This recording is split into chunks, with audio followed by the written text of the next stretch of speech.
I always thought I had it all. A successful career as a corporate lawyer, a luxurious apartment on the Upper East Side, and a husband who looked like he stepped straight out of a Ralph Lauren ad. My name is Emma Carter, and for the past 8 years, I've been living what everyone else would call a dream. But dreams have a way of turning into nightmares when you're not looking closely enough. Take my husband, Daniel, for instance. On paper, he's perfect. Tall, handsome, charming, and with a 6-figure salary from his investment banking job. We threw dinner parties that made our friends envious, vacationed in places most people only see on Instagram, and attended charity galas where we were photographed more times than I care to admit. Yet, beneath the surface, something was off. Lately, Daniel seemed distant, too busy with work, too tired for intimacy, too quick to snap at me over trivial things. At first, I chalked it up to stress, but deep down, I couldn't shake the feeling that there was more to it. It started small. A text notification that popped up on Daniel's phone while he was showering. I didn't mean to snoop, I swear, but when I saw Lila flash across the screen followed by "Can't wait to see you tonight," my stomach dropped. Who was Lila? And why was she texting my husband so casually? I tried to push it aside, telling myself it could be anything. A coworker, a client, a friend, but the seed of doubt had already been planted. The cracks widened over time. Late-night work meetings became more frequent, excuses piled up, and our conversations dwindled to nothing more than polite exchanges about grocery lists and dry cleaning. One night, after another pointless argument about finances, I lay awake staring at the ceiling, replaying every interaction between us in my head. Was this really how marriages ended? Not with a bang, but with a slow, suffocating silence. That's when I decided I wouldn't let him win without a fight. If Daniel thought he could walk away from me without consequences, he was dead wrong. The breaking point came when I found a receipt tucked inside Daniel's wallet. It was for a hotel stay at the Plaza, a place we hadn't visited together since our anniversary 2 years ago. My hands trembled as I stared at the date scribbled on the paper. It matched one of those mysterious work meetings.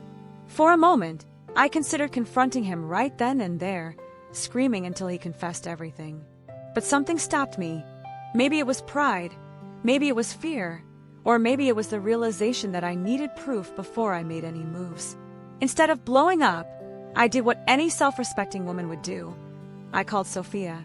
She's been my best friend since college, the kind of person who can make you laugh even when your world feels like it's crumbling. Over coffee at our favorite cafe in Soho, I showed her the receipt and told her everything, the texts, the late nights, the growing distance. Sophia listened quietly, her brows furrowed in concern. When I finished, she leaned back in her chair and said, "Emma, if he thinks he can play games with you, he's underestimating just how badass you are." Her words gave me strength. Whatever Daniel was hiding, I was going to find out, and when I did, I'd make sure he regretted every single lie. One evening, as we sat across from each other at our dining table, Daniel finally broke the silence. He looked at me with an expression I couldn't quite read, guilt, regret, relief, and said, "Emma, I think we need to talk." My heart sank, but I forced myself to remain calm. "About what?" I asked, though I already knew the answer. He hesitated before saying, "I don't think we're happy anymore. Maybe it's time we went our separate ways." His voice wavered slightly, but his tone was firm. No mention of Lila, no apology, no explanation beyond some vague nonsense about falling out of love. I wanted to scream, to demand answers, to throw the damn hotel receipt in his face. But instead, I nodded slowly and said, "Okay." Inside, I was seething. This wasn't over, not by a long shot. The next morning, I hired Marcus Reed, a private investigator recommended by Sophia. Marcus was exactly the kind of guy you'd expect. Gruff, no-nonsense, and armed with a leather notebook full of secrets. I gave him everything I had, the receipt, the text notifications, the dates of Daniel's suspicious disappearances, and told him to dig deep. A week later, Marcus called me into his office. Sitting across from him, I felt a mix of dread and anticipation as he slid a folder toward me. Inside were photos of Daniel and Lila together, at restaurants, walking hand in hand through Central Park, even kissing outside her Brooklyn apartment.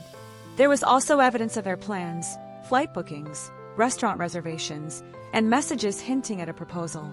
My blood ran cold. So this was it. Daniel wasn't just leaving me, he was planning to marry someone else. That night, I poured myself a glass of red wine and stared at the photos spread across my kitchen counter. Each image burned a hole in my chest, but they also fueled my resolve. I wouldn't let Daniel get away with this. Not only would I ruin his precious proposal, but I'd make sure he lost everything he held dear. Sophia helped me brainstorm ideas, her creativity flowing faster than my wine glass could empty. By the end of the evening, we had a plan. First, I'd infiltrate Lila's world, posing as a potential business partner interested in sponsoring one of her influencer events. Then, I'd plant seeds of doubt in her mind about Daniel's intentions. Finally, I'd use my connections to ensure his proposal went viral in the worst possible way. As I laid out the details, Sophia grinned wickedly. "This," she said, "is going to be epic." Meeting Lila Harper in person was surreal. She was younger than I expected, with perfectly contoured makeup and an outfit that screamed designer labels. We met at a trendy cafe in Williamsburg, where she immediately launched into a rehearsed pitch about her brand and audience reach. I played along, pretending to be impressed while subtly steering the conversation toward Daniel. "So, how long have you two been dating?" I asked innocently. Lila paused mid-sentence, clearly caught off guard. "Oh, not long," she stammered. "But it's serious. Very serious." Her nervousness confirmed what I already suspected. She wasn't nearly as confident as she appeared. Over the next hour, I dropped subtle hints about Daniel's supposed instability, comments about how bankers often had volatile personalities, how easy it was to fake commitment when money was involved. By the time we parted ways, I could tell I'd planted a seed of doubt in her mind. Phase 1 of my plan was complete. A few days after my meeting with Lila, I couldn't help but feel a twisted sense of satisfaction knowing I'd rattled her. It wasn't enough to break them apart entirely, not yet, but the cracks were forming, and I intended to widen them until the entire foundation collapsed. Meanwhile, Daniel remained blissfully unaware of my little game. He continued his routine of late-night, work meetings and cryptic phone calls, oblivious to the fact that his perfect plan was about to unravel. Then came the first sign of trouble on their end.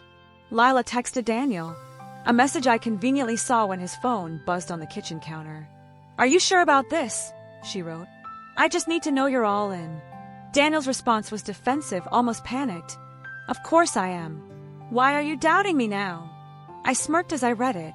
My words had clearly gotten under her skin, making her question whether Daniel was truly committed to their future together. Their relationship was like a delicate house of cards, and I was carefully pulling one piece at a time. With Lila starting to waver, I decided it was time to escalate things further. Using Marcus Intel, I anonymously tipped off Daniel's boss at the investment firm about his embezzlement scandal. The timing couldn't have been better. Daniel had been siphoning funds for months to finance Lila's extravagant lifestyle, and now the evidence was about to come crashing down on him. At the same time, I kept up my charade with Lila. We exchanged emails about potential collaborations, and during our conversations, I casually mentioned how risky it could be to tie yourself to someone whose financial stability was questionable. "You never know what skeletons might be hiding in the closet," I said lightly, watching her reaction closely. She laughed it off, but I could see the flicker of uncertainty in her eyes. By playing both sides against each other, I was ensuring that neither of them would emerge unscathed. The weekend finally arrived, the one Daniel had planned for his grand proposal to Lila in the Hamptons. I knew exactly where they'd be staying, thanks to Marcus, and I'd already arranged for paparazzi to crash the event. As much as I wanted to witness the chaos firsthand, I stayed behind in Manhattan, sipping coffee while waiting for the photos to hit social media. Sure enough, within hours, the internet exploded. Pictures of Daniel down on one knee, looking utterly mortified as photographers swarmed around him, went viral. The captions were brutal. "Cheating husband proposes to Mistress amid scandal," and "Love triangle drama unfolds in the Hamptons." Social media users tore into both Daniel and Lila, speculating wildly about their affair and Daniel's crumbling marriage to me. Watching the fallout unfold from the comfort of my couch, I allowed myself a small smile. This was only the beginning. By Monday morning, the scandal dominated every news outlet and gossip blog in New York City. Daniel called me in a rage, accusing me of orchestrating the leak. "How could you do this to me?" he shouted, his voice trembling with anger. I feigned innocence, pretending to be shocked by the allegations. "What are you talking about, Daniel? I'm not involved in whatever mess you've created for yourself." Lila, meanwhile, wasted no time distancing herself from the situation. She posted a vague apology on Instagram, claiming she'd been misled and manipulated. Her followers turned on her almost instantly, calling her a gold digger and a homewrecker. When Daniel confronted her, she lashed out, blaming him for ruining her reputation. Their argument escalated into a public screaming match outside her apartment building, captured gleefully by reporters. As their relationship imploded, I sat back and watched the fireworks, feeling nothing but vindication. It didn't take long for Daniel to figure out that I was behind everything. He stormed into my office unannounced, slamming the door shut behind him. "You think you can ruin my life and get away with it?" he spat, his face red with fury. For the first time since this nightmare began, I let my mask slip. "I didn't ruin your life, Daniel," I said coolly. "You did that all on your own. All I did was expose the truth." With that, I pulled out a folder containing copies of the incriminating documents Marcus had gathered, proof of the affair, the embezzlement, the hotel receipts. Daniel's expression shifted from rage to panic as he flipped through the pages. "If you try to fight me in court," I added, "I'll make sure everyone knows exactly who you really are." Filing for divorce felt like closing a chapter one never wanted to revisit. Armed with Rachel Cohen, the sharpest divorce attorney in Manhattan, I prepared to take Daniel to court. Rachel assured me we had the upper hand, especially given the mountain of evidence against him. During the initial hearings, Daniel tried to play the victim, claiming he was unfairly targeted because of his success. But Rachel dismantled his arguments piece by piece, exposing his lies and inconsistencies. The judge sided heavily with me, freezing Daniel's assets and granting me temporary ownership of our shared properties. Each victory in court felt like reclaiming a part of myself that Daniel had tried to destroy. As the trial progressed, more secrets came tumbling out. Lila testified reluctantly, admitting she knew about Daniel's embezzlement but chose to ignore it because of the lavish gifts he showered her with. Her testimony painted her as equally complicit, further tarnishing her reputation. Meanwhile, Daniel's former colleagues provided damning accounts of his unethical behavior at work. The firm terminated his employment, and federal investigators launched a probe into his activities. Watching Daniel squirm under cross-examination was cathartic, but it also forced me to reflect on how far I'd come. What started as an act of revenge had become something more, a journey toward reclaiming my power and self-worth. Amidst the chaos, I found moments of clarity. I reconnected with old hobbies I'd abandoned during my marriage, like painting and yoga. Sophia encouraged me to volunteer at a local women's shelter, where I met incredible women who inspired me with their resilience.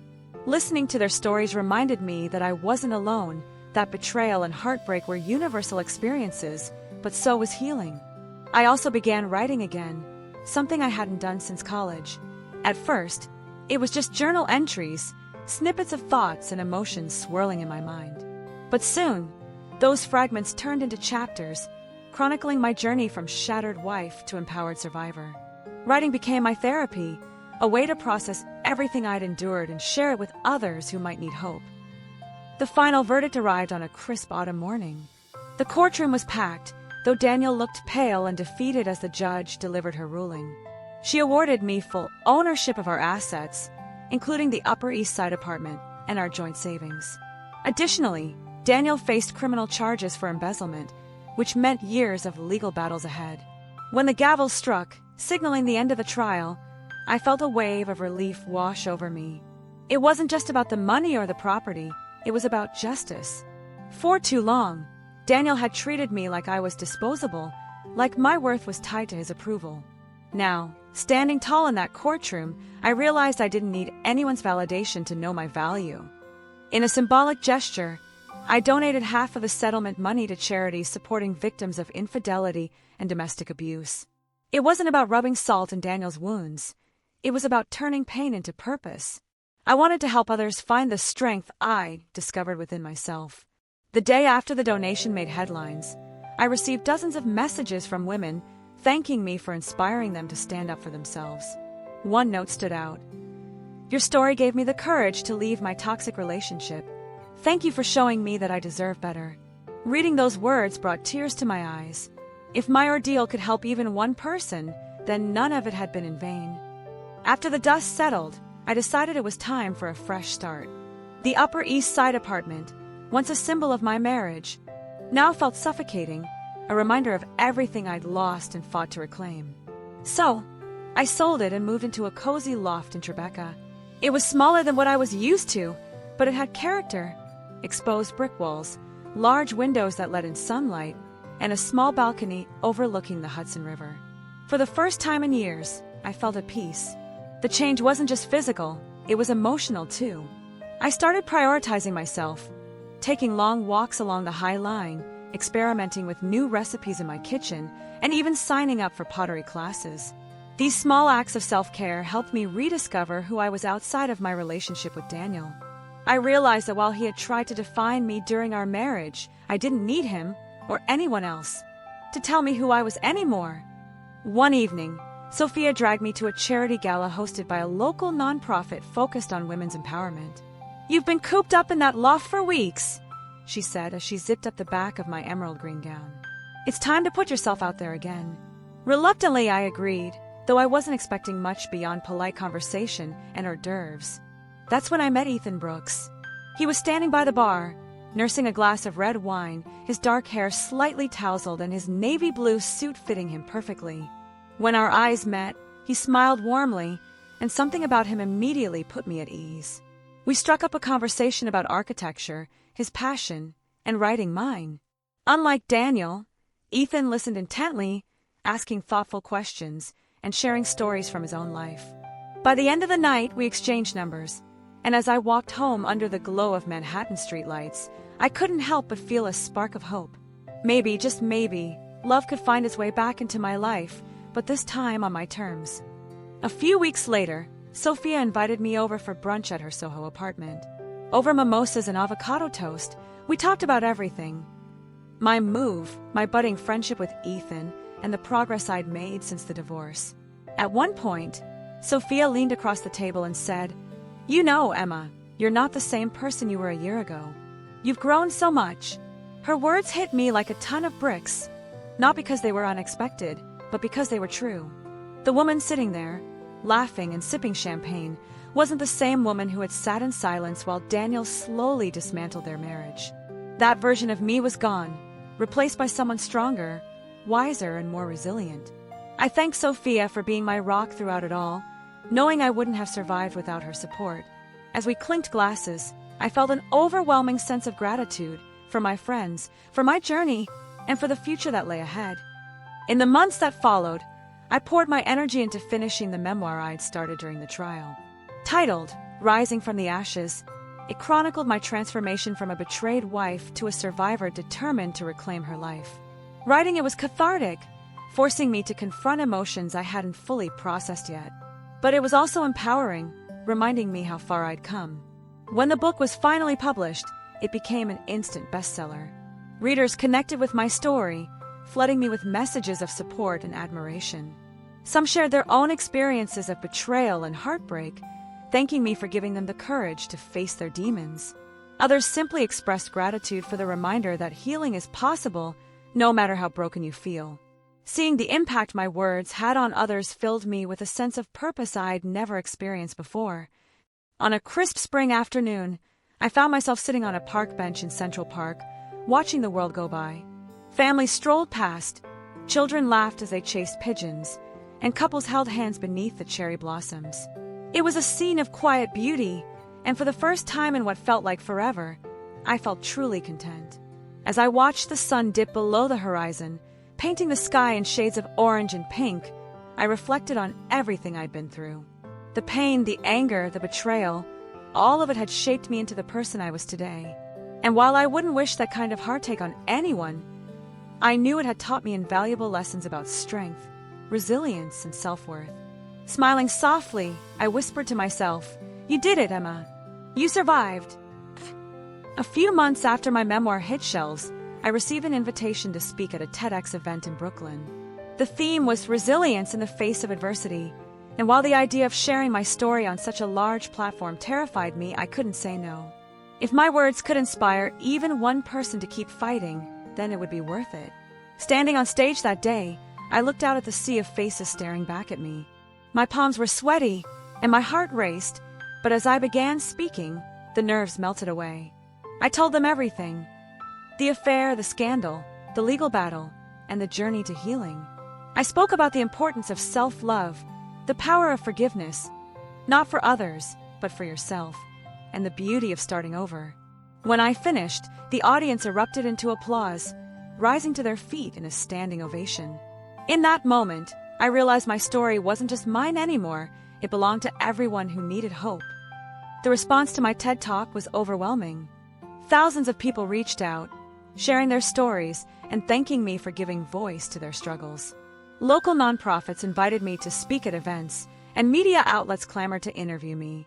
Suddenly, I wasn't just Emma Carter, the corporate lawyer turned author. I was a symbol of resilience, a beacon of light for those navigating their own storms. But the most fulfilling part of my newfound role was the opportunity to give back. I partnered with several organizations supporting survivors of infidelity and domestic abuse, using my platform to raise awareness and funds. Together, we launched programs aimed at providing resources and counseling to those in need. Knowing that my pain had sparked positive change gave me a profound sense of fulfillment. The final chapter of my story doesn't belong to me. It belongs to the countless women who have found strength in their vulnerability, courage in their fear, and hope in their despair. They remind me daily that no matter how dark things may seem, there's always a way forward.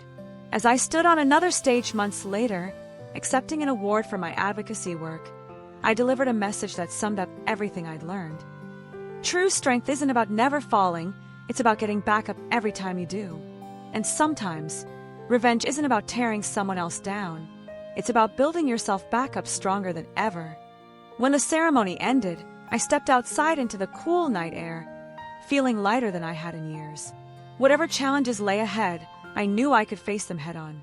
After all, I'd already proven to myself and to the world that I was unstoppable.